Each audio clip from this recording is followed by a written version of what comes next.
Eh bien, bonjour à tous, bonjour à toutes. Je m'appelle Aurélien Dignazio, je suis psychomotricien et je suis missionné aujourd'hui par Octopus Formation pour présenter l'intervenant du jour. Et en fin d'intervention, pour sélectionner certaines de vos questions comme support à la discussion. C'est donc Emmanuel Madieu que nous allons Bonjour à écouter ce tous. soir, qui est psychomotricien, titulaire d'un master en sciences du mouvement et actuellement doctorant en sciences biomédicales. C'est le co-auteur de l'ouvrage Programme de rééducation fonctionnelle psychomotrice des fonctions exécutives de l'enfant et de l'adolescent, aux éditions Duno. Il exerce notamment au centre hospitalier de Montpellier, principalement auprès d'enfants avec troubles du neurodéveloppement, et en partie des enfants avec TDC, donc troubles du développement des coordinations, encore communément appelé dyspraxie. Et c'est à ce titre qu'il vient nous parler ce soir pour nous parler de la méthode NTT qui s'adresse justement aux enfants porteurs de TDC. Donc nous avons de la chance, car il y a à ce jour très peu d'informations en français sur cette approche, qui bénéficie pourtant de données probantes d'après les recommandations dans la prise en charge des enfants TDC. Avant de laisser la parole à Emmanuel, je rappelle que vous bénéficierez bien du replay et que l'espace du chat est à considérer comme un espace de travail avec des commentaires uniquement en lien avec la thématique abordée. De mon côté, je vais couper le son et l'image pour pas faire office de distracteur et je reviendrai dans une trentaine de minutes, ce qui marquera finalement progressivement la fin de l'intervention théorique et le début des questions. Je vous souhaite à tous un excellent webinaire et je passe la parole à Emmanuel. Bonne soirée à tous. Merci beaucoup Aurélien et bonjour à tous. Donc aujourd'hui, je vais vous parler effectivement des approches recommandées pour le trouble développemental des coordinations, le TDC, qui c'est la Neuromotor Task Training. Donc on va le voir un petit peu dans ce que je vais vous présenter. C'est une des techniques qui est recommandée pour le TDC. Alors mon intervention, elle va se découper en 4 grandes parties. Une première partie où je vais revenir très brièvement sur le trouble développemental de la coordination. Une deuxième, on va regarder un petit peu les recommandations, notamment internationales, qu'est-ce qu'elles nous disent sur le TDC et sur le pan des interventions. Et après, on va vraiment rentrer dans le vif du sujet, la NTT, donc sur quoi elle repose finalement et comment on peut la mettre un petit peu en pratique. Alors, le TDC, le trouble développemental de la coordination, donc c'est un trouble du neurodéveloppement, c'est-à-dire que les personnes, enfants, adolescents ou adultes qui ont un TDC ont des connexions synaptiques un petit peu particulières, qui va toucher l'exécution motrice, c'est-à-dire que je sais faire un mouvement, mais quand je veux le réaliser, j'ai une performance qui est très variable. Des fois, j'y arrive, des fois, j'y arrive pas, ou j'y arrive pas du tout. Et qui va également toucher tout ce qui est apprentissage, c'est-à-dire que je ne connais pas une certaine coordination, je veux l'apprendre, j'ai beaucoup de mal à l'apprendre. La prévalence du TDC est estimée entre 5 et 6% pour les enfants d'âge scolaire. Et dans nos recommandations, nous, nationales INSERM 2019, il y a 2 corps de métier qui sont reconnus comme spécialistes de la motricité au premier plan pour les TDC, c'est le psychomotricien et l'ergothérapeute. Quand on regarde un petit peu au niveau international les recommandations, on voit qu'actuellement, ce sont les approches qui sont centrées activité-participation qui sont recommandées pour le TDC. Et parmi celles-ci, ce qu'on peut voir, c'est que il y a notamment l'imagerie motrice. Donc, je ne vais pas vous en parler, je vous dis juste que ça existe. Donc là, c'est le fait de s'imaginer en train de faire un mouvement qui peut être efficace avec les personnes TDC. C'est un effet qui est un petit peu estimé comme moyen. On a également ce qu'on appelle les jeux vidéo actifs. Donc ça, c'est quelque chose qui est recommandé, mais en complément des autres approches. Et puis, les 2 techniques phares, c'est l'approche coop, donc pour Cognitive Orientation to Daily Occupational Performance. Donc, Noémie Quentin avait déjà fait un 30 minutes avec, qui est jugé qui est très efficace. Et nous avons également la Neuromotor Task Training, qui est jugée aussi efficace que la coop et qui est la 2e technique recommandée pour les TDC. Alors là, je vous ai mis un petit peu l'extrait choisi des recommandations internationales que j'ai traduit sur la diapo. Donc, c'est la recommandation 22. Et vous voyez qu'en bas de la diapositive, vous avez ces 2 techniques qui sont citées en tant que telles.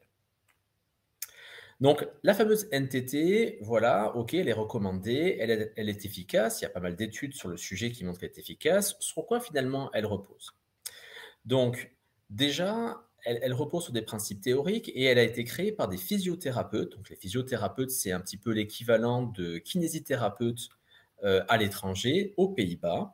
Donc, la traduction littérale française, c'est entraînement neuromoteur à la tâche. Et c'est une approche qui est centrée sur la tâche, c'est-à-dire que les patients vont choisir des activités vie quotidienne qui vont être travaillées directement en séance.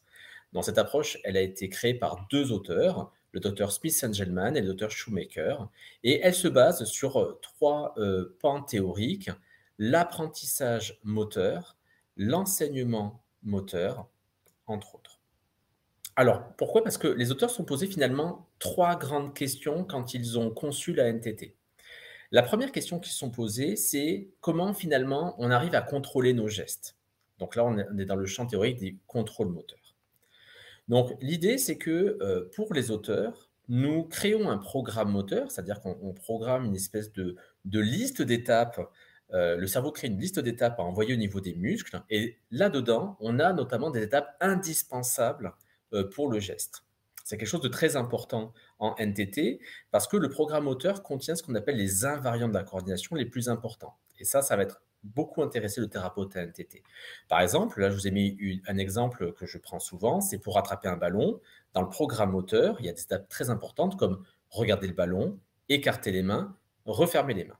Mais quand on fait un geste, il n'y a pas que les étapes essentielles, il y a également des choses qui sont un petit peu fluctuantes, qui est de l'ordre de la paramétrisation, c'est-à-dire des éléments qui sont variables et qui dépendent des circonstances. Par exemple, pour regarder le ballon, ce qui peut changer, c'est la durée du regard. Est-ce que je regarde longtemps? Et ça peut varier d'un individu à un autre. La fréquence aussi, je peux couper le contact visuel et puis re-regarder par exemple.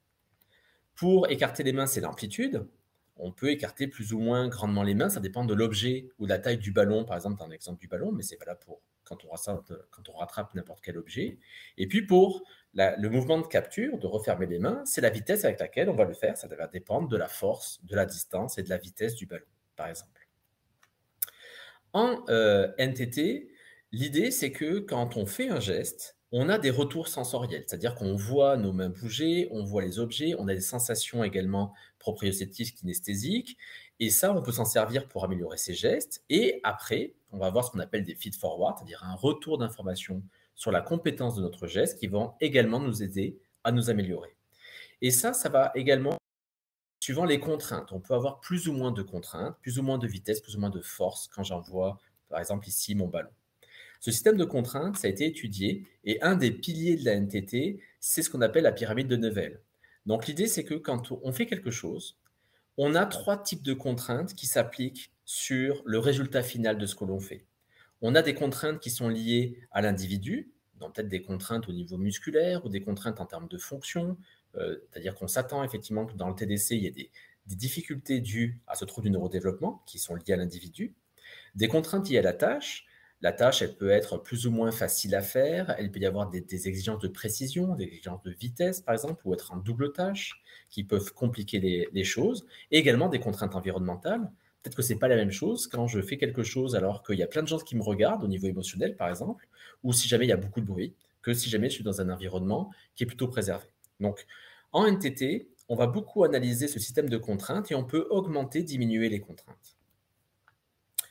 Donc ça, ce qui va beaucoup nous intéresser en NTT, c'est certes les étapes fondamentales du programme moteur, mais ça sera beaucoup tout ce qui va être paramétrisation et le fait de varier les contraintes pour plus ou moins aboutir rapidement jusqu'au geste compétent dans le niveau de contrainte nécessitant le travail dans la vie quotidienne. Ça, c'était pour la première question. Comment est-ce qu'on contrôle nos gestes?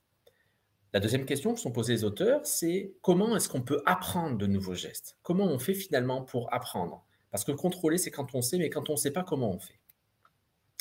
Pour les auteurs, ils prennent la théorie d'apprentissage moteur qui est la plus connue, c'est les stades de Fitz-Posner, où les auteurs nous disent qu'il y a trois grands stades, alors qui changent un petit peu de nom en NTT. Donc là, ce sont les stades débutants, intermédiaires et avancés.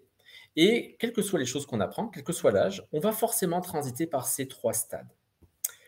Le stade débutant, c'est également le stade cognitif pour Fitz-Posner. C'est un stade où on nous présente l'activité, on nous présente la coordination motrice, et là, on va se poser des questions. On va se demander qu'est-ce qu'il faut faire. C'est un peu comme quand vous participez à un cours de Zumba. Vous rentrez, il y a la chorégraphie qui est mise en place, et là, vous regardez tout le monde, vous regardez un petit peu l'enseignant, et vous dites, mais à quel moment il faut que je lève mon bras, et quel bras, à quel moment je tourne? On va se poser plusieurs questions, jusqu'à savoir les grandes étapes.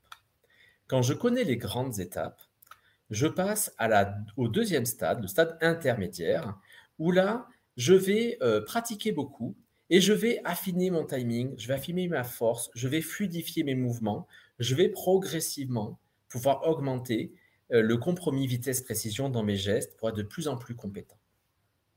Et une fois que j'ai beaucoup pratiqué, quand j'ai plus besoin de mobiliser beaucoup d'attention sur mon geste, je vais passer au troisième stade, le stade avancé, qui est le mode automatique. C'est-à-dire que là, vous pouvez dégager de la conscience, de l'attention dessus, et vous pouvez peut-être réfléchir plus à l'objectif général d'une tâche.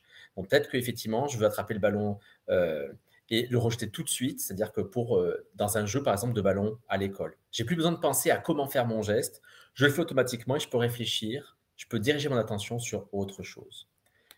Donc, en NTT, par rapport à ces trois grands stades, tous les principes thérapeutiques seront ajustés. C'est-à-dire que le thérapeute en NTT va tout le temps se demander dans quel stade est son patient. Et suivant le stade, on ne fera pas exactement les mêmes choses. On va moduler les principes thérapeutiques. La troisième question que sont posées les auteurs en créant la NTT, et qui est quelque chose de fondamental pour les thérapeutes, c'est comment peut-on enseigner des gestes? Quelles sont les méthodes, quels sont les moyens que j'ai pour arriver à enseigner de nouveaux gestes? C'est une grande question quand même, et pour ce qui est des ergothérapeutes et psychomotriciens, c'est quelque chose qu'on a beaucoup à cœur. Pour les auteurs de la NTT, il y a trois grands éléments qu'il faut que les thérapeutes aient conscience et s'entraînent.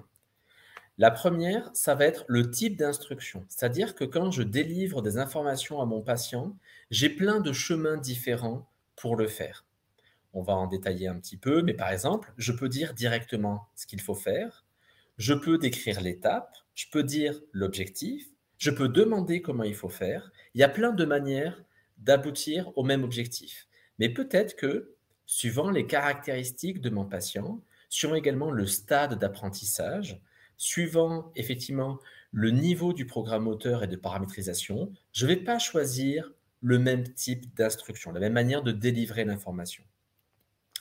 La deuxième chose, c'est la pratique. C'est-à-dire qu'à un moment donné, il faudra bien quand même que mon patient fasse les coordinations qu'il souhaite améliorer, mais peut-être que les conditions que je vais lui proposer, la quantité, la manière de le faire, vont être différentes suivant plein de caractéristiques. Je peux par exemple choisir de travailler que certains bouts de la coordination, et tant que une petite séquence de la coordination n'est pas bien faite, je ne passe pas à l'ensemble. Ou alors, je peux décider que je vais tout travailler, les différentes séquences mis bout à bout, et je vais tout façonner progressivement ensemble. Vous voyez, il y a plein de manières différentes de pouvoir proposer de la pratique. Je peux décréter aussi que finalement, ça ne sert à rien de répéter plusieurs fois les gestes d'affilée. Il vaut mieux les faire pas beaucoup de fois, mais ne jamais se tromper. Ou alors, au contraire, proposer beaucoup de pratiques d'exploration, laisser notre patient se tromper pour qu'il puisse déduire des choses. Tout ça, ce sont des procédures de pratique qui permettent, encore une fois, d'acquérir et d'exécuter correctement des gestes, mais ça va dépendre de beaucoup de facteurs et du type de patient et d'autres éléments que nous avons vus. Enfin, la troisième chose, c'est les feedbacks. Les feedbacks, c'est les retours d'informations que vous faites. C'est pas tout à fait pareil que le type d'instruction. On pourrait croire que c'est la même chose. Les instructions, c'est dire comment faire. Les feedbacks, c'est j'ai fait quelque chose, quels sont les retours que j'en fais? Est-ce que c'est moi qui vais dire si c'est bien ou si c'est pas bien? Est-ce que c'est moi, thérapeute, qui vais relever les erreurs? Est-ce qu'il vaut mieux que ce soit mon patient qui le fasse? Si jamais c'est lui, comment je vais m'y prendre? Et en NTT, on va beaucoup réfléchir sur comment et à quel moment et à quelle quantité on va délivrer des retours d'informations sur l'exécution en cours et sur ce qui a été fait. Donc tout ça va toujours être mis en place, réfléchi par le thérapeute en NTT. Donc vous voyez déjà que, en général, comme toutes les techniques pour le TDC, le thérapeute va devoir beaucoup réfléchir. Bien sûr, il y a des automatismes qu'on peut mettre en place, mais ce sont des techniques qui sont assez exigeantes au début. Donc là, vous voyez que le thérapeute, en tout cas, il va moduler le type d'instruction, la quantité et la manière de délivrer de la pratique et la manière de faire des rétroactions au niveau du patient. Ça, c'est les 3 grandes questions, que les thérapeutes vont, heu, se servir et dont les auteurs se sont servis pour créer la NTT. Alors en pratique, comment ça se passe? Donc en pratique, déjà, 1 chose qu'on doit faire, c'est qu'avec notre patient, quand on travaille en pédiatrie comme moi, il y a également les parents, il faut qu'on se mette d'accord sur des objectifs. Et ces objectifs, pour qu'ils soient efficaces, doivent être des objectifs qui sont SMART.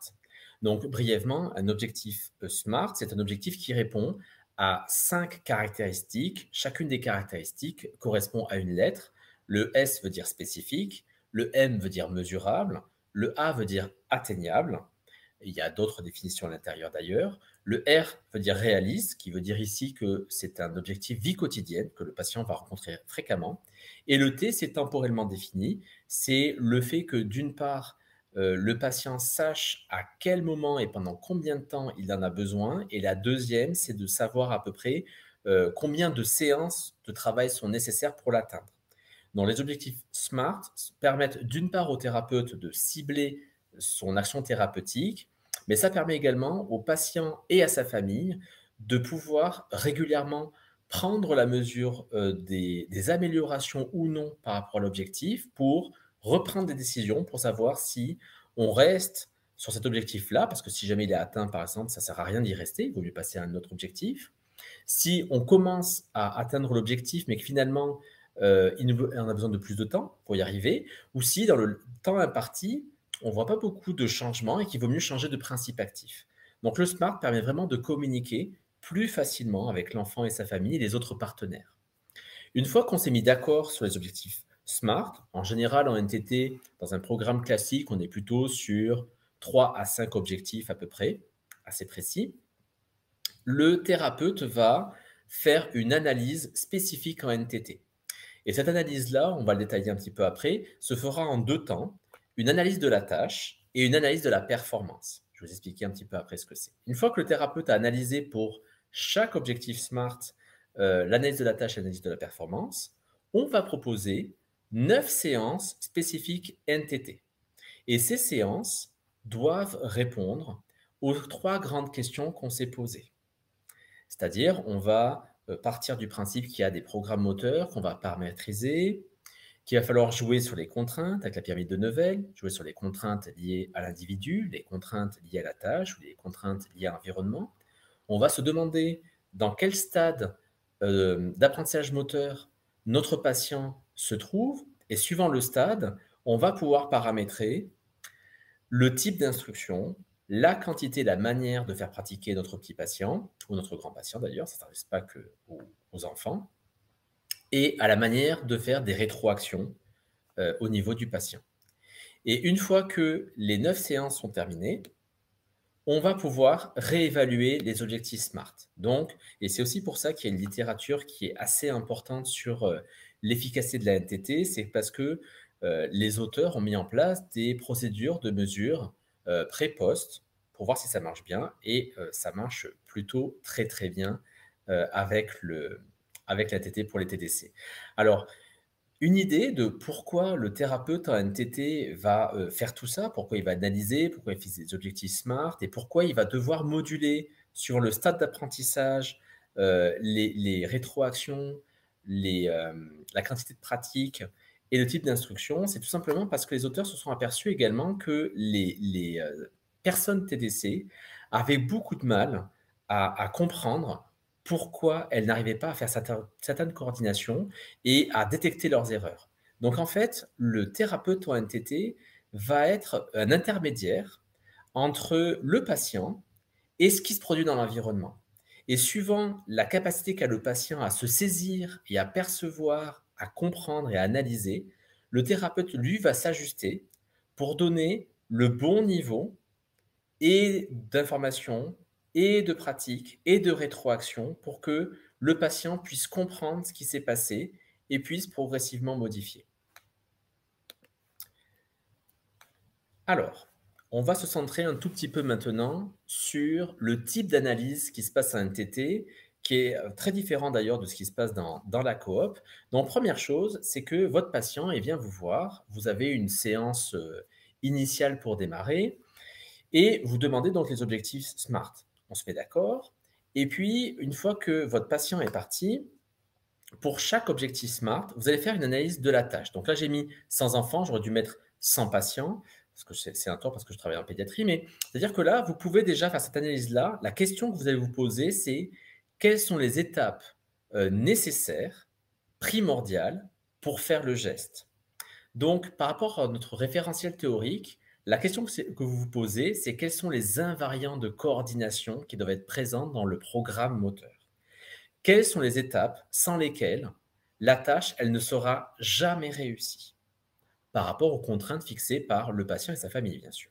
On peut avoir, par exemple, pour rattraper un ballon, si jamais pour l'enfant, c'est pas grave que ça touche contre le buste, on peut très bien avoir un mouvement de capture contre soi, qui ne sera pas le même mouvement que de capture juste dans les mains. Mais ça dépend de l'objectif. Donc, par rapport à l'objectif, quelles sont les étapes primordiales nécessaires? Ça, c'est la première chose. Et parfois, ça peut prendre un petit peu de temps. C'est-à-dire que certaines tâches sont moins usuelles pour nous et nous demandent de nous creuser un petit peu la tête. Mais en tout cas, on ne peut pas démarrer sans qu'on ait fait ça. Une fois qu'on a fait la première, donc l'analyse de la tâche, on va demander à l'enfant de venir, en général à la séance 1, et on lui demande de réaliser la tâche en question avec les contraintes dont il a besoin. Et là, on va réaliser, quand on observe l'enfant en train de faire, l'analyse de la performance. La question qu'on se pose à ce moment-là, c'est comment l'enfant arrive à réaliser la tâche. Et pour s'aider, on va utiliser les étapes primordiales qu'on avait réussi à extraire lors de l'analyse de la tâche. Parfois, les enfants aussi ont des manières qui sont pas habituelles, mais qui marchent bien. Donc ça, par contre, le thérapeute NTT, c'est tout à fait possible de le faire, mais il faut que ça fonctionne. Et une fois qu'on a fait notre double analyse, on peut se lancer sur le travail direct. Donc, si jamais on regarde un petit peu sur les choses en plus, plus détaillées sur ce qu'on peut faire dans chacun des 3 éléments que le thérapeute va moduler, suivant le stade. Dans le type d'instruction, vous avez les instructions directes, vous dites ce qu'il faut faire. Vous pouvez laisser des mises en situation pour faire découvrir par exploration. Et vous avez également la découverte guidée, qui est le principe phare de la coop.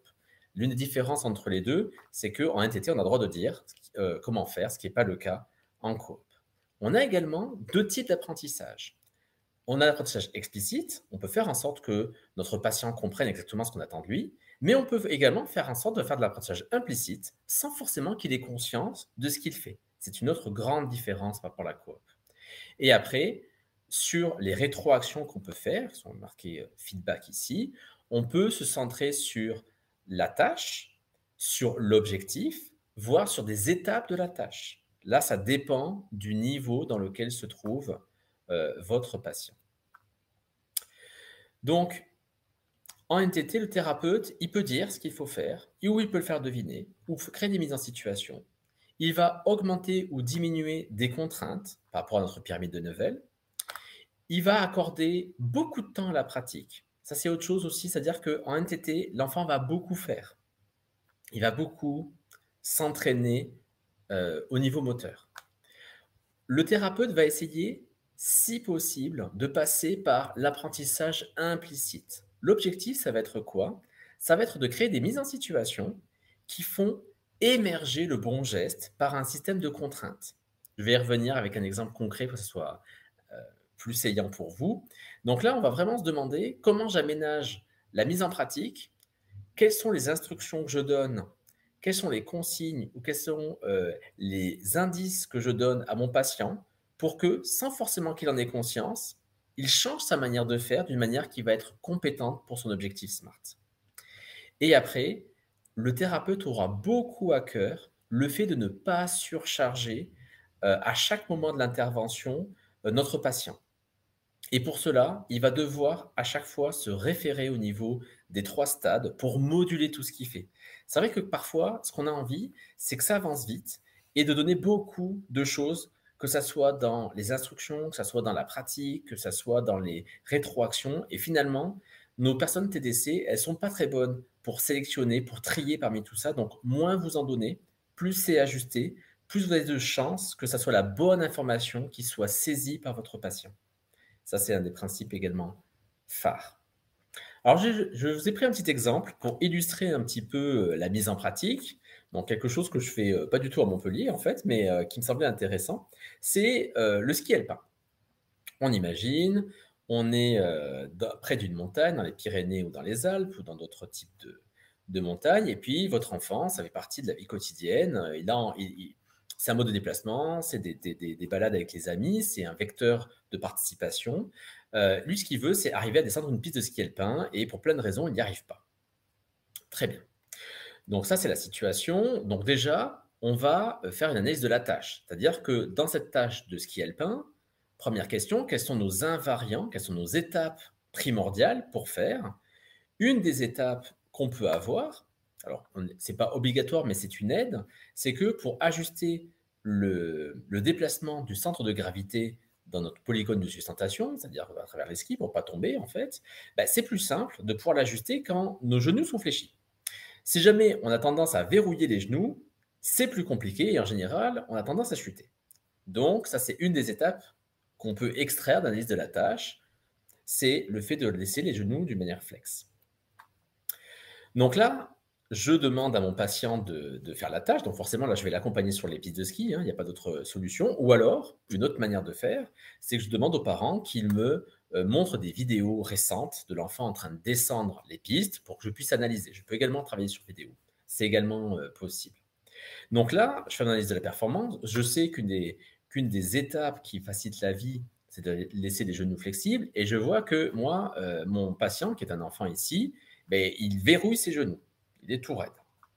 Du coup, il tombe beaucoup. Donc là, je suis en train de me dire que ce point-là, ça serait un point intéressant à travailler. En NTT, ce que je veux, c'est passer le plus possible par de l'implicite. Ce que je veux, c'est que mon patient, il n'ait pas beaucoup de choses à réfléchir, mais que le bon geste émerge et après de le faire pratiquer pour qu'il prenne l'habitude de faire ça, c'est-à-dire qu'il transite vers le stade avancé, vers le mode automatique de pratique, pour que, quelles que soient les pistes, quels que soient les endroits, il ait ses genoux déverrouillés et je vais m'assurer bien sûr que ça participe au fait qu'il descende facilement la piste. Donc là, moi, en plus, dans les vidéos ou dans les choses, je vois qu'il est en stade intermédiaire, mais qu'il n'arrive pas à modifier sa posture. Ça, c'est quelque chose qu'il n'arrive pas à faire. Donc là, je vais moduler un petit peu les choses et je vais lui proposer une mise en situation pratique particulière. Je vais créer une contrainte qui va l'obliger, sans forcément qu'il en prenne conscience, à descendre sur ses genoux, à déverrouiller. Et pour ça, c'est l'image que vous avez, je vais peut-être mettre une petite porte un peu plus basse que la taille de mon patient pour qu'il ait les genoux fléchis. Alors pour certains patients, juste la porte, ça va suffire, mais peut-être qu'il y en a certains, ils auront la stratégie de se pencher en avant. Donc, moi, je vais mettre d'autres contraintes pour qu'ils ne puissent pas utiliser cette stratégie-là. Alors, être en avant, c'est intéressant pour descendre. Donc, s'ils l'ont pas, et déjà, je peux le tracter par la porte, c'est bien. Mais en plus, je vais devoir créer quelque chose. Peut-être que pour mon patient, je vais devoir diminuer encore plus la porte pour que même penché, il ne puisse pas pencher plus pour descendre en dessous et qu'il ait que la stratégie de pouvoir déverrouiller les genoux, par exemple. Ou alors, je peux donner une instruction particulière pour l'obliger à le faire. En tout cas, il y a beaucoup de moyens où je peux mettre des jeux de contraintes pour le faire. Une fois que je vois que mon petit patient, il commence à déverrouiller ses genoux avec le système de porte, ça commence à venir, on va pratiquer ensemble. On va passer un certain laps de temps et je vais beaucoup le faire pratiquer. Le but du jeu là-dedans, c'est qu'une fois que j'ai les invariants de coordination qui ont émergé, je vais le faire transiter de stade à un autre stade jusqu'à arriver au stade automatique pour qu'une fois que le stade automatique est présent, je puisse progressivement diminuer les contraintes et après enlever complètement la porte. Et je vais vérifier, une fois que j'ai fait ça, que ça se maintient et que du coup, on est bien dans un stade avancé, c'est-à-dire dans une pratique automatique où la posture ne pose plus de problème et n'entrave pas la pratique de l'activité souhaitée. Et une fois que je m'assure qu'avec moi, ça marche bien, peut-être que moi, quand je travaille avec mon petit patient, on va être tous les deux seuls sur la piste. Donc là, ça veut dire qu'au niveau environnemental, finalement, parce que je vais en journée avec mon patient, du coup, comment ça se passe bien. Je ne suis pas encore certain qu'avec d'autres contraintes, des contraintes où il y a beaucoup de monde, où il y a du mouvement, il y a du bruit, il y a peut-être des gens qui le pressent d'aller un petit peu vite. Je ne suis pas forcément certain que ça passe. Donc, il va falloir que je le revoie faire, mais dans des conditions classiques d'exécution, c'est-à-dire avec une piste où il y a les copains qui sont là, il y a les parents qui sont là. Et une fois que j'évalue ça, si effectivement je vois que ça a bien marché, dans ce cas-là, le travail est bien fait et je peux passer éventuellement à une autre coordination. En tout cas, on peut statuer comme quoi l'objectif SMART a été atteint. Donc, la formation NTT, elle va se faire avec un module principal d'une journée. Actuellement, il n'y a pas encore de formation en français qui sont disponibles. Et après, vous avez 6 modules optionnels que vous pouvez faire, qui sont entre 1 et 2 jours par module. Donc, vous avez un module spécifique sur l'écriture, un module sur les activités de la vie quotidienne, un module sur tout ce qui est maîtrise de balle, un module sur l'équilibre, un module sur l'endurance et la force, et ce que j'ai trouvé particulièrement intéressant, un module sur l'imagerie motrice. Donc, vous avez des protocoles d'imagerie motrice en NTT. Au final, pour conclure, donc la NTT est une des 2 approches les plus recommandées pour le NTT.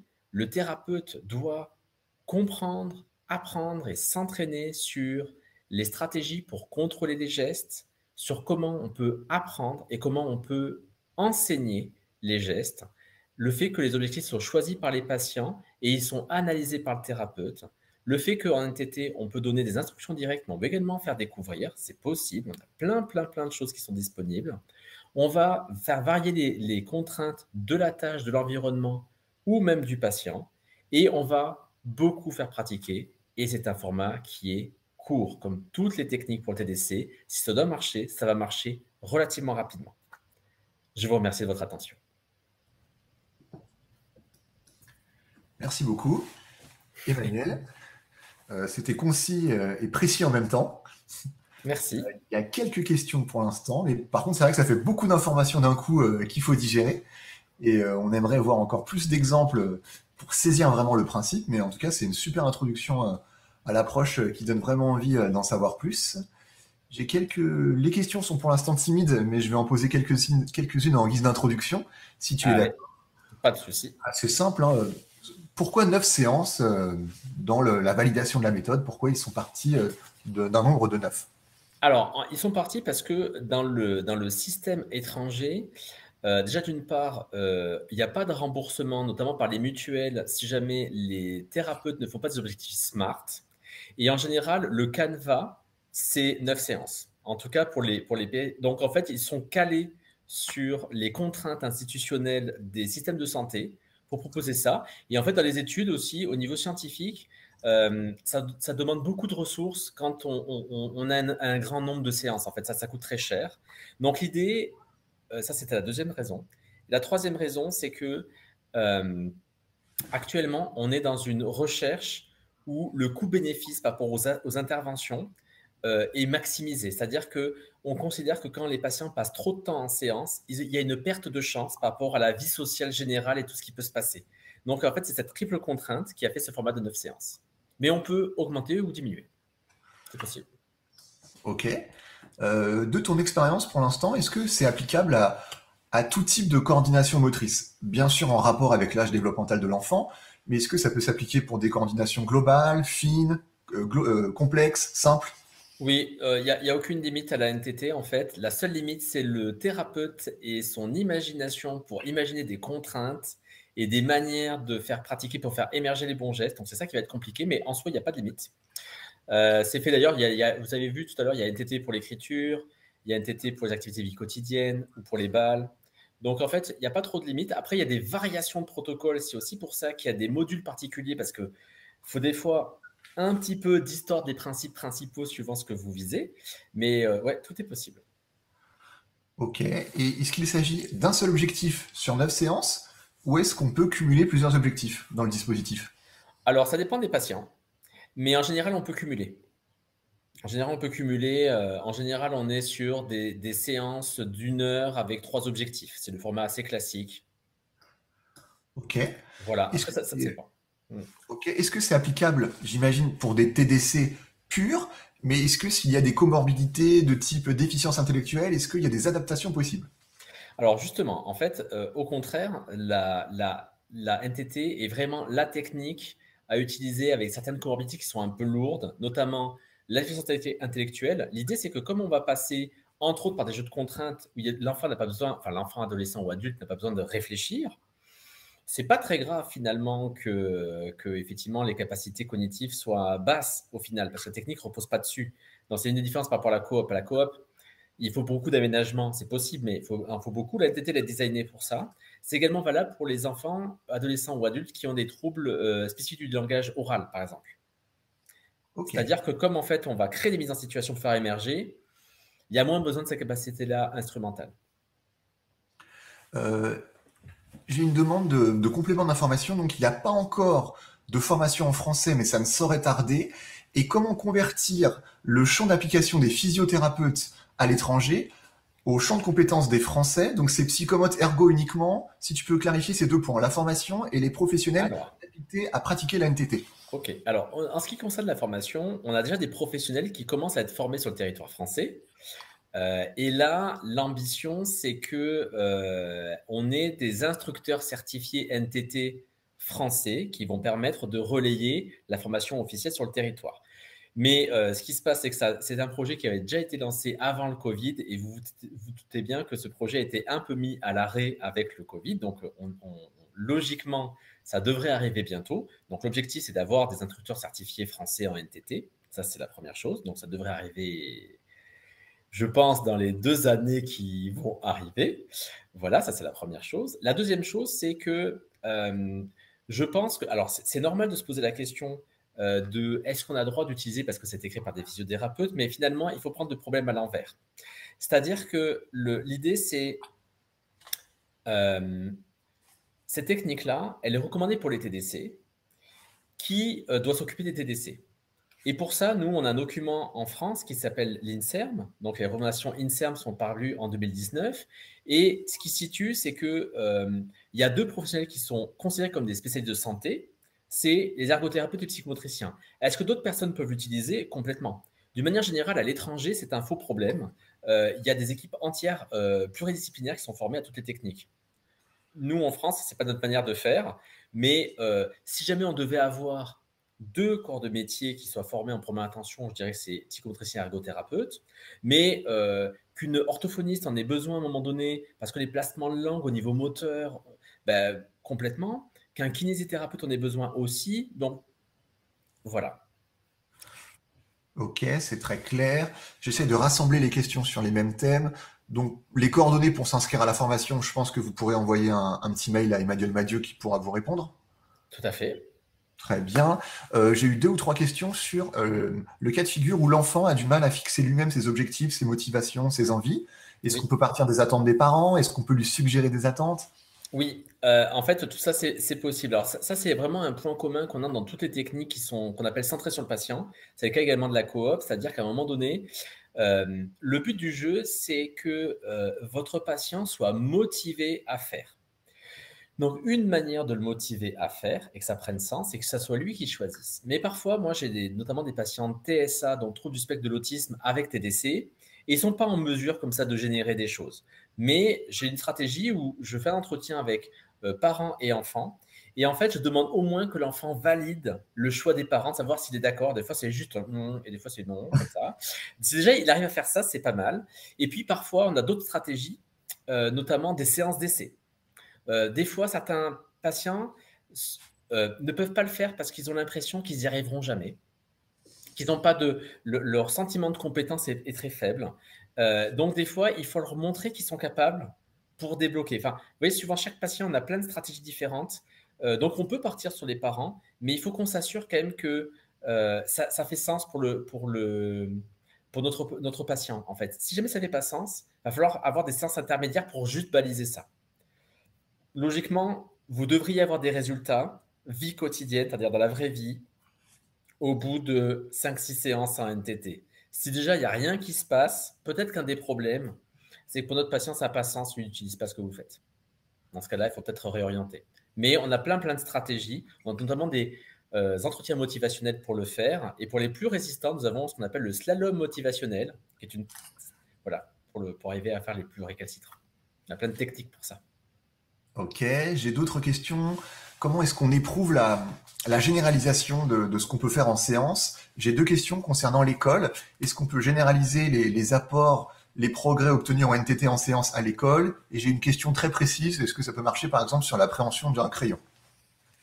Alors oui, ça peut marcher sur la préhension d'un crayon, ça, sans problème. Il n'y a pas de souci là-dedans. Après, il faut voir comment on passe. C'est toujours pareil. Est-ce que là, je vais passer par l'enseignement explicite? Comment je vais faire?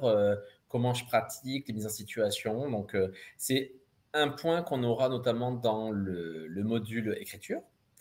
Et puis après, pour généraliser, en fait, on va mettre plusieurs systèmes. Alors là, c'est assez identique à la coop, c'est-à-dire qu'à la fin, on va faire un entretien avec l'enfant et sa famille. Et puis, de temps en temps, on peut demander des vidéos familiales. Donc moi, j'ai déjà fait ça, par exemple. C'est-à-dire que j'ai demandé une semaine ou deux après que les parents filment. Et puis, ils reviennent avec les films. Et puis, on regarde. On regarde comment ça se passe. Et pareil, je peux demander également à l'enseignant de comment ça se passe. En général, il y a pas, enfin, les gens vous disent très classiquement si ça marche, si ça marche pas. Et les enfants vont vous raconter aussi. Ils nous disent clairement. Ok, bah justement, tu fais allusion à la coop. Est-ce Mm. qu'on peut cumuler, est-ce qu'on peut panacher les deux approches? Par exemple, je sais pas, avoir une approche globale coop et se servir de la NTT pour une stratégie spécifique à un moment donné. C'est une bonne question. Je réfléchis parce que c'est pas une question simple. Euh, à la base, je pense que oui, c'est possible. Mais il faut prendre énormément de précautions. Alors, je m'explique. Certains principes actifs de la coop contredisent certains principes actifs de la NTT. Et du coup, en mélangeant les deux, on risque d'avoir une perte d'efficacité. Je ne dis pas que c'est valable pour toutes les situations. Il y a certains patients pour lesquels il faudra faire ça. Mais ça implique que le thérapeute, il soit très très bon en NTT et très très bon en coop pour à un moment donné se dire, ah oui, là, il faut que je m'arrête. Là, je suis en train de faire un travail contre-productif. Ça demande d'avoir une connaissance fine. Donc, dans l'absolu, je pense que oui. Dans le détail, ça va être compliqué à faire, mais c'est possible. Ok. Toujours concernant les comorbidités, on me pose la question auprès d'un enfant en TDAH. Est-ce que c'est mieux que l'enfant soit médicamenté pendant ses séances NTT ou pas? Est-ce que Ah, c'est pertinent? Est-ce que c'est pertinent pour un enfant avec trouble déficitaire de l'attention avec ou sans hyperactivité? alors je dirais que si jamais il y a une des deux méthodes où il doit être, c'est plus facile qu'il soit médicamenté, ça serait la coop, je dirais, parce qu'on parle beaucoup de temps à discuter et à réfléchir, donc le traitement TDAH peut être en difficulté. Ceci dit, moi j'en ai beaucoup en prise en charge coop et ça pose pas de problème, et ça veut dire que le thérapeute derrière, il va ramer pour sans médication, mais ça facilite la vie. En NTT, moins. Mais ça peut aider quand même parce que les enfants TDAH ont tendance à s'émousser devant le manque de nouveautés. Et or, en NTT, on pratique beaucoup. Alors, bien sûr, le thérapeute peut mettre des nouveautés, mais des fois, une petite nouveauté ne suffit pas à réaccrocher la personne TDAH. Donc, c'est à voir. C'est à voir. Ça peut, effectivement, si par contre vous voyez que parce que votre patient, il s'essouffle, et s'il s'essouffle, c'est parce qu'il a du mal à se concentrer, que les nouveautés chutent trop. Dans ce cas-là, ça peut être effectivement une indication de maintenir la médication pendant les séances. Parce que souvent, il y a des fenêtres thérapeutiques le mercredi, quand on les. Vous voyez, c'est un exemple de fenêtre thérapeutique qu'on ne donne pas du méthylphénidate. Si votre séance est à ce moment-là et que vous voyez qu'il y a une perte d'efficacité et que vous avez relevé ça, vous pouvez proposer de maintenir le temps des séances. C'est assez court, donc du coup, ça peut se négocier, je pense, facilement. Ok. J'avais cru lire que dans l'approche NTT, il y avait des exercices à faire à la maison. Ça peut, tout à fait. En général, ce qu'on demande très rapidement à nos patients, c'est de réutiliser ce qui travaille en séance dans la vraie vie. Donc souvent, on va donner des missions. Donc là, c'est valable dans toutes les techniques TDC d'une manière générale. Donc oui, tout à fait. On va demander ça. À chaque fois, on va trouver ce qu'on appelle le juste défi. C'est-à-dire que ce qui serait contre-productif, c'est que notre patient essaye à la maison et se dise, ah mais en fait, finalement, ça marche pas. Ça marche qu'avec mon thérapeute. Et se dit, mais finalement, je lâche l'affaire. Donc là, si jamais on lui demande de le faire, c'est un moment où on pense qu'il va être en réussite. Il va pouvoir revenir en disant, oh, c'est trop bien, j'y arrive. Quitte à diminuer les contraintes de l'environnement, de la tâche, et qui s'appliquent à lui, à la maison ou à l'école pour qu'ils soient en réussite. Vous voyez, le fait de paramétrer des contraintes, ça sera également dans le domaine d'exécution, dans le lieu d'exécution.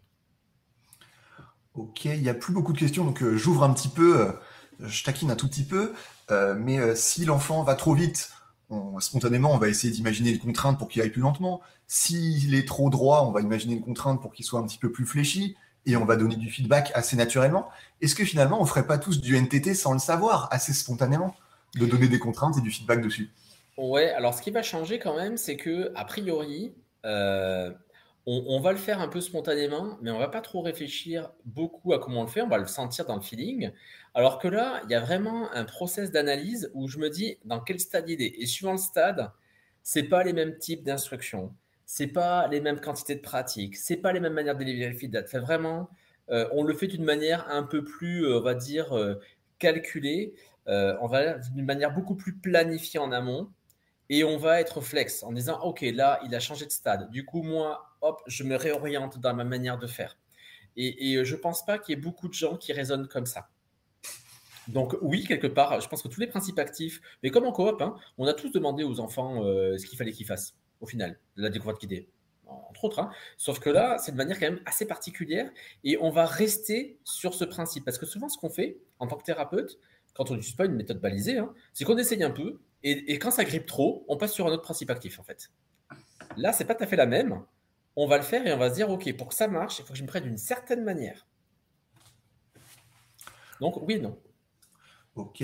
Dans ton introduction, on voit qu'on est dans une métaphore très informatique, hein. On rentre des données, on modifie des paramètres, on extrait un programme. Donc on Oui, voit qu'on est clairement dans un modèle cognitiviste, mais oui, également dynamique, oui. avec la considération des contraintes de la Oui. tâche, de l'environnement. Donc c'est à cheval entre ces deux approches cognitivistes et dynamiques. En fait, effectivement, la NTT est la technique la plus hybride quand on la regarde sous le faisceau du contrôle moteur. Donc, effectivement, il y a la base de la base, c'est les théories classiques cognitivistes, computationnelles, on va dire. Mais effectivement, il y a à la fois des théories écologiques, c'est-à-dire parce que je perçois certains indices, je vais déclencher une certaine action, et en même temps, il y a du dynamique, c'est-à-dire que le système complexe corps va changer suivant des micro-contraintes du tout au tout. Et notamment, cette idée d'émerger en faisant des contraintes, c'est très dynamique. Mais il n'y a pas que ça. Donc, effectivement, c'est la plus hybride de toutes les techniques sur le TDC. Tout à fait, c'est une bonne remarque. Euh, et comment tu sens si tu vas partir sur du coop ou du NTT avec un TDC? Alors, l'idée, c'est que de toutes les techniques, celle qui majore la généralisation et le transfert, donc généraliser, c'est arriver à faire la même chose dans différents endroits. Transférer, c'est diminuer le temps d'apprentissage d'une deuxième tâche parce que j'ai appris la première tâche. La coop est la meilleure pour la généralisation et le transfert. Donc, si jamais j'ai le choix, je vais utiliser coop. Ça, c'est la base. Par contre, si jamais mon patient, il a des comorbidités, il a des problèmes notamment au niveau intellectuel ou cognitif, ou des limitations et mémoire de travail trop importantes ou d'attentionnel, par exemple, ou au niveau langage, je vais plutôt partir sur la NTT. C'est plus simple. Et autre chose, c'est que si jamais mon patient a une dysgraphie avec un TDC, la technique recommandée pour la dysgraphie, c'est la NTT. Non, c'est de la NTT modifiée pour la dysgraphie, c'est la plus recommandée. Effectivement, pour avoir fait des groupes en sous-bassement dysgraphie, NTT de base ou coop de base, clairement, il n'y a pas photo, c'est la NTT la plus efficace. Ok. C'est comme ça que moi, je vais me diriger entre l'une et l'autre. Tu avais partiellement répondu, mais cette technique peut être exercée par des ergots ou par des psychomotes sans Oui. spécificité particulière et pour tout type d'objectif. Là, tu ne hiérarchises, tu ne discriminerais pas finalement le champ d'action de l'ergot ou du psychomote spécifiquement sur cette approche. Non, pas du tout. En fait, l'idée, c'est que du moment qu'il y a en fait, on est deux corps de métier cités comme spécialistes de la motricité, psychomotricien et ergothérapeute, et dans les recommandations INSERM, on est placé sur pied d'égalité à la fois sur l'évaluation comme sur les interventions. Donc, il n'y a pas chasse gardée. En fait, l'idée, c'est que dans l'évidence-based médecine, dans la médecine basée sur la preuve, on est censé, en première intention, utiliser ce qui a fait la démonstration de l'efficacité. Et là, il y a deux techniques, enfin, il y en a même quatre que je vais citer, mais notamment la NTT. Donc, si c'est un ergothérapeute qui est en lice et que du coup, son patient, il correspond à des caractéristiques où c'est la NTT la plus efficace, c'est ce qu'il devrait utiliser. Ok, il y a une question À nouveau, à propos de la généralisation, Hmm. comme en NTT, il y a beaucoup d'instructions directes, dans quelle mesure l'enfant peut généraliser par la suite? Et je crois que la question s'élargit à la question du transfert. Est-ce qu'on constate des automatismes dans d'autres tâches, alors qu'on a travaillé, on s'est entraîné au NTT sur une tâche initiale qui n'est pas l'autre? Ouais. Alors pour la généralisation, en fait, le thérapeute, il va mettre en place des stratégies pour y arriver. C'est-à-dire que moi, ce que je veux, quand j'ai mon patient au début, je vais diminuer les contraintes de manière à mettre en réussite mon patient et à faire émerger un début ou tout un nouveau geste. Une fois que je l'ai atteint, je le fais pratiquer pour qu'il transite dans mes stades. Et quand il a bien transité, je vais remettre progressivement des contraintes, progressivement, jusqu'à enlever complètement ce que j'ai fait pour qu'il soit dans la situation initiale de demande. C'est-à-dire que je considère que si jamais j'arrive pas à un niveau de contrainte qu'il peut utiliser à la maison ou à l'école ou pendant les sports et les loisirs, j'ai pas fait mon résultat. Alors par contre, peut-être qu'on ce qu'on peut faire, c'est proposer des aménagements qui restent pérennes dans les milieux de vie de l'enfant. C'est-à-dire que on n'arrive pas à s'affranchir complètement des contraintes. Donc on en garde quelques-unes, mais elles sont acceptées par le milieu de vie où l'enfant doit l'exercer. Mais on va avoir toute une méthodologie pour y arriver en tant que thérapeute. Ça, c'est pour la généralisation. Pour le transfert, il peut y avoir du transfert. C'est possible d'avoir du transfert, mais ce n'est pas ce qui est massivement attendu quand on fait de la NTT. C'est-à-dire que ça peut arriver, mais quand on va réévaluer au bout de nos 9 séances, et qu'on a eu plein d'objectifs, par exemple, qui ont émergé, quand on refait la question, et s'il y a que ce qu'on a travaillé qui a bougé, c'est pas qu'on a mal travaillé. Ça peut arriver, mais si ça n'arrive pas, entre guillemets, c'est pas grave. En coop, par contre, c'est pas la même. En général, en coop, on s'attend à ça. Bon, si jamais c'est pas arrivé, il faut demander pourquoi. Après, le transfert a ses limites, c'est-à-dire qu'à un moment donné, on ne peut transférer que quand il y a tout ou partie de ce qu'on a travaillé dans la tâche 1 qui correspond à la tâche 2. Si c'est trop éloigné, c'est trop compliqué. C'est normal. Ok. Je fais une petite digression pour dire que tu as des retours très positifs sur la clarté de tes propos énoncés, sur Merci. l'intérêt de ton contenu. Là, je vois que les questions se tarissent et mon imagination pour te poser des questions également. Donc peut-être que tu aurais un dernier mot à rajouter. Et s'il n'y a pas d'autres questions, on pourra clôturer.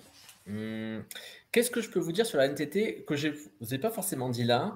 Je trouve que l'idée intéressante de la NTT, c'est cette idée comme quoi les patients TDC, ils ont du mal à détecter, à sélectionner les informations de l'environnement et de ce qu'ils font. Et je trouve que cette manière de voir le thérapeute comme un tampon, un filtre en fait, pour donner la bonne information, c'est sans doute une des idées principales, je pense, qu'il faut retenir de la NTT. C'est-à-dire que si jamais on fait une démonstration, on fait une mise en situation, on fait de la pratique, comme le tout venant, où on ne facilite pas la vie de notre patient, ça ne va pas bien marcher. Après, il y a plein de manières pour l'obtenir. Donc, la NTT, quelque part, c'est une manière de formaliser des moyens pour obtenir ça et des grilles d'analyse pour essayer de comprendre et de sélectionner les informations et la manière que ça transite vers notre patient parce qu'il y a un problème pour que ça rentre.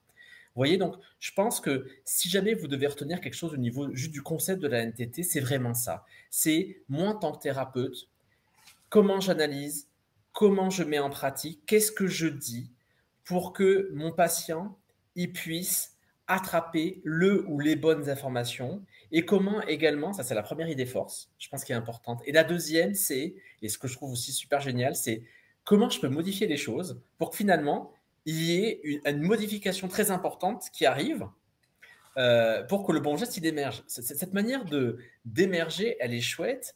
Et peut-être que je peux vous donner un petit exemple concret, parce qu'Aurélien, tu as dit que ça manquait d'exemples concrets, donc je vais vous donner un deuxième, en guise peut-être de conclusion, s'il n'y a pas d'autres questions. Mais euh, donc ça, c'est un exemple de ma collègue Aurélie Vauchel, qui s'intéresse beaucoup à la NTT. Et elle a eu comme ça, donc c'est pas moi qui ai eu en prise en charge cet enfant, mais un enfant qui voulait apprendre à faire un tir au panier au basket.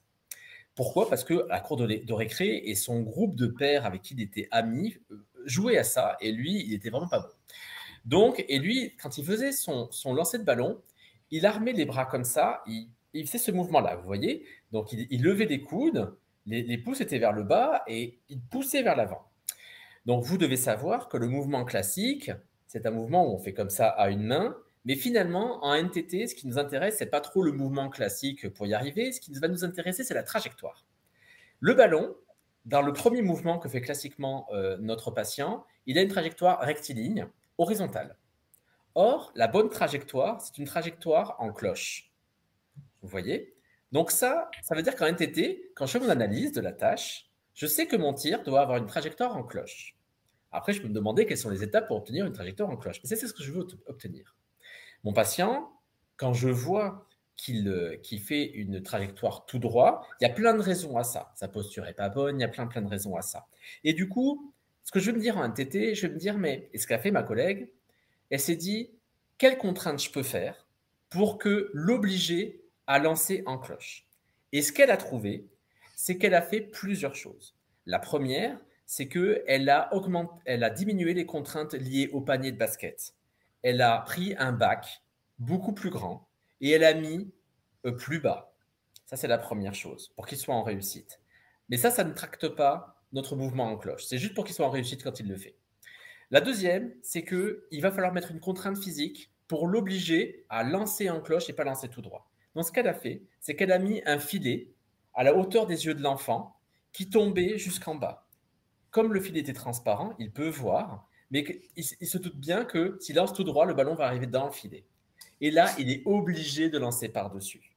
Une fois qu'elle a fait ça plusieurs fois par-dessus, elle a commencé à jouer sur la contrainte du panier parce qu'on ne peut pas toucher toutes les contraintes en fait. Donc là, elle a commencé à réduire jusqu'à ce qu'il arrive en fait dans le cerclage qu'il avait sur la cour de récréation. Et une fois que le cerclage était bon, elle a remonté. Et une fois qu'elle a fait ça, donc là, il a pratiqué plein de fois. Hein, vous voyez. Et puis après, elle a commencé à diminuer le filet. Il y a un moment donné où le filet ne sert plus à rien en fait. Hein. Du moment que le filet est en dessous des bras, ça ne sert plus à rien. Mais dans les contraintes environnementales, il y a toujours le marqueur filet. Donc, elle a conservé un peu jusqu'à enlever complètement le filet. Et ce gamin a pu lancer tout le temps en cloche. Mais jamais, en fait, il n'a pris conscience que dorénavant, il lançait en cloche et plutôt droit. Vous voyez, c'est un autre exemple très concret de comment ça peut se passer en NTT. Vous voyez, là, je vous ai donné un petit peu tout le process. Donc, ça laisse libre cours à la créativité du praticien, finalement. Ah, mais tout à fait. En fait, la NTT, c'est vraiment des principes. Et après, c'est à vous d'imaginer, par rapport à ce que vous voyez, quelles contraintes, quelle instruction, quelle mise en situation vous allez faire, qu'est-ce que vous allez dire, ou est-ce que peut-être que vous allez rien dire, c'est aussi thérapeutique, en fait, vous voyez. Et vous avez des principes pour faire des choix. Et en fait, vos choix vont être dépendants de ce que vous sentez sur le moment. Donc, en fait, mais un peu comme la coop, en fait, ça laisse vraiment libre cours à votre clinique. C'est-à-dire qu'une fois qu'on a les principes, c'est vous qui allez prendre le pas et la clinique sur ce que vous allez faire. Super. Et bien, juste avant de conclure, est-ce qu'on peut utiliser cette méthode en groupe, tout comme la coop ou pas? Tout à fait. Il n'y a pas de contre-indication à l'utiliser en groupe.